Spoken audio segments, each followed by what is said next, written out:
पखाड़ प्रत्येक ओडिया परिचय। आज पखाड़ दिवस पांथनिवास चली दुईदिनिया पखाड़ पर्व। पखाड़ दिवस अवसर में पांथनिवास पखाड़ को नहीं Guinness book of world record करने रही योजना। एथिपाई होईछि भव्य आयोजन। आज बहु विशिष्ट व्यक्ति यह कार्यक्रम में जोगदेवे। मुख्यमंत्री मोहन चरण मांझी और उपमुख्यमंत्री यह पखाड़ उत्सव में जोगदेवे।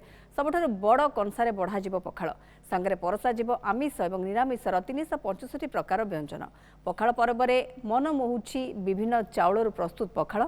केंद्र सरकार केंद्रीय धान गवेषणा केंद्र बा सीआरआरआई द्वारा विकसित विभिन्न चाउल प्रस्तुत होछि सुबासित पखाड़ एवं कलाजीरा चाउल चीनी कामिनी सातबादी गायत्री नुआ कलाजीरा गीतांजलि पूजा केतकी भली 16 प्रकार चाउल प्रस्तुत होछि पखाड़ जहाँ देहपाई जेमिति स्वास्थ्यकर डायबिटीज रोगी हेउ अबा हृदरोगी सेतिकी हितकर रोग प्रतिषेधक शक्ति वृद्धि करी एही पखाड़ केंद्रीय धान गवेषणा केंद्र पक्षरु प्रदर्शित होछि। संपर्क में अधिक सूचना देउछन्ति सीनियर रिपोर्टर आलोक प्रधान।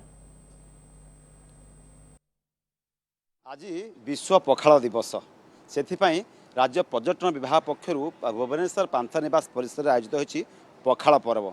आ पखाड़ पर्व जो भाव Guinness book of world record में प्रयास कराई से समय केंद्रीय धान गवेषणा केंद्र पक्षरु एक स्टल कराई जोटि विभिन्न शस्य अर्थात चाउल प्रस्तुत पखाड़ प्रस्तुत कराई से स्टल टे बुलवा आ क्यों क्यों चाउल क्यों पखाड़ तार उपकारिता कौन किभली तैयारी से शस्य केमती तैयारी ये संपर्क आलोचना करिया आम अच्छे भुवनेश्वर पांथनिवास पखाड़ पर्व उत्सव में जोटि केंद्रीय धान गवेषणा केंद्र पक्षरु विभिन्न भेराइटीर धान प्रस्तुत अर्थात चाउल प्रस्तुत पखाड़ कराई जो राइस अर्थात जो देखिया चाउल गुड़िक ये भेराइटी गुड़िक केंद्रीय धान गवेषणा केंद्र बा सीआरआरआई पक्षरु या डेभलप करा जायछि।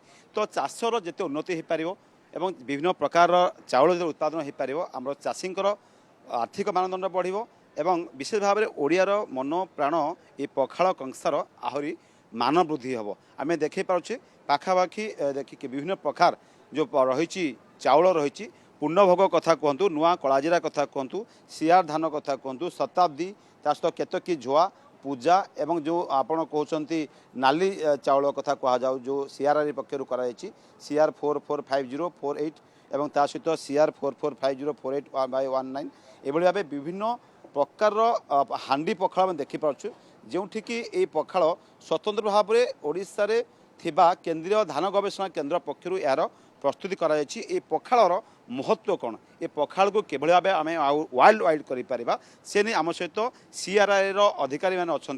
मैम आपको हमारा न्यूज़ 7 को स्वागत करता हूँ। मैम आज तो ये जो पखाड़ पर्व हो रहा है क्या क्या आप यहाँ पे डिस्प्ले किया है उसका उद्देश्य क्या है? देखिए सीआरआरआई का मेन उद्देश्य है कि डिफरेंट इकोलॉजीज़ में मतलब जो इकोलॉजिकल कंडीशन है देश में उन सभी के प्रति वैरायटीज़ को डेवलप करना। तो हमारी वैरायटीज़ जितनी भी हैं वो हम लोग डेवलप करते हैं और फिर फार्मर्स को हम देते हैं कि वो अलग अलग जगह पे उसको लगा सकें। और आज तो पखाड़ दिवस है सो इसीलिए हम हमारा वैरायटी से 15 बेस्ट वैरायटी को लेके उससे प्रोडक्ट बना के हम इधर डिस्प्ले कर रहे हैं।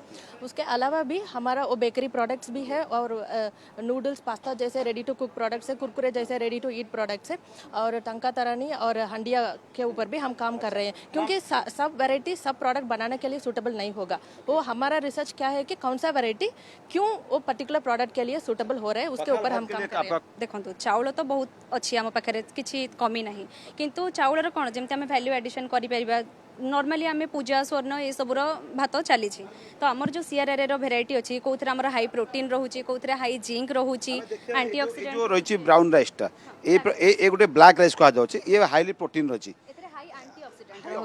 एंटीऑक्सीडेंट जोटा कि हार्ट रोगी जो मैंने अच्छा जो मैंने डायबिटिक पेशेंट अच्छा हार्ट देखिए निश्चय भाव में बर्तमान हृदरोगी संख्या बढ़ुची डायबिटीज रोगी संख्या बढ़ुची किंतु ए भाव ब्राउन राइस जहाँ कि सीआरआरआई पक्षर जदि आपण यहाँ खाइबे पखाड़ भात निश्चय भाव में हृदरोग जनित समस्या दूर हम ता सहित मधुमेह जनित रोग समस्या दूर हम। भुवनेश्वर कैमरा पर्सन बसंत नायक आलोक प्रधान न्यूज़ 7।